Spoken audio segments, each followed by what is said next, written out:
5 seconds. Start. महोदय, यह मानना कि उनको रोका नहीं जा सकता गलत है। इस महंगाई को रोकने के लिए कुछ विशेष कदम उठाने होंगे, कुछ विशेष काम करने होंगे।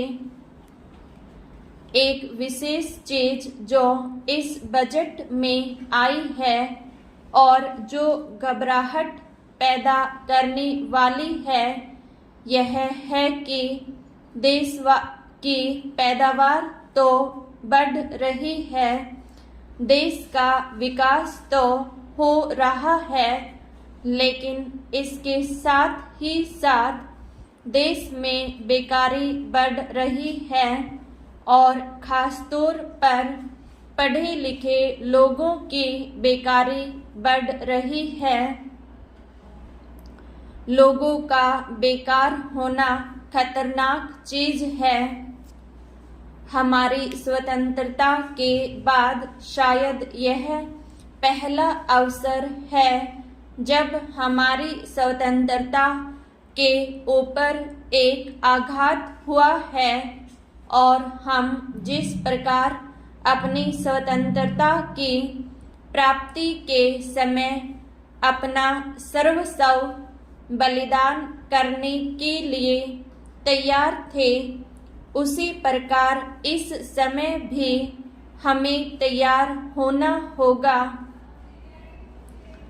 माननीय प्रधानमंत्री जी के मत से मैं सर्वथा सहमत हूँ कि यह एक ऐसा अवसर है जिस अवसर पर कि इस देश की प्रतिनिधि संस्था जो यह लोकसभा है, उसे इस संबंध में अपनी स्पष्ट राय देनी है और उस राय को देने के बाद हमें उस राय के अनुसार सरकार जो भी कार्रवाई करे उसमें सरकार को पूरा सहयोग भी देना है। प्रजातंत्र में प्रजा के पूर्ण सहयोग के बिना काम नहीं चल सकता, चाहे वह कोई काम हो, छोटा काम हो या बड़ा काम हो।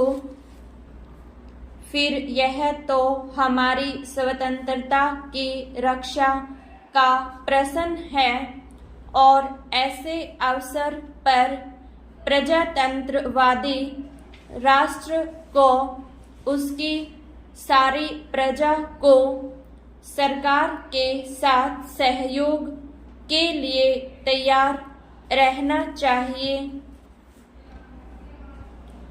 मैंने यह बात कई बार कही है और मैं फिर इसे दोहराना चाहता हूँ कि अनेक ऐसी बातें हैं जिनमें कि भिन्न भिन्न राजनीतिक दलों के होते हुए भी सब राजनीतिक दल मिलजुल कर काम कर सकती हैं। यह एक ठीक इसी प्रकार का अवसर है।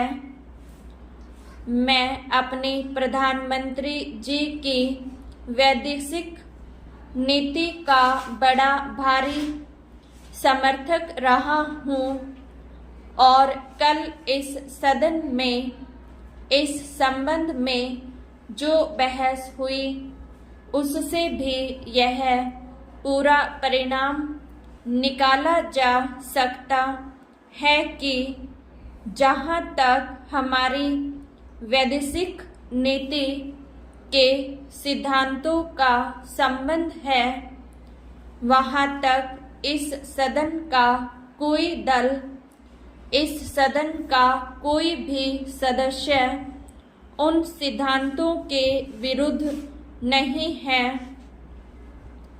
कल मैंने बड़े ध्यान से अपने साम्यवादी दल के नेता का भाषण सुना।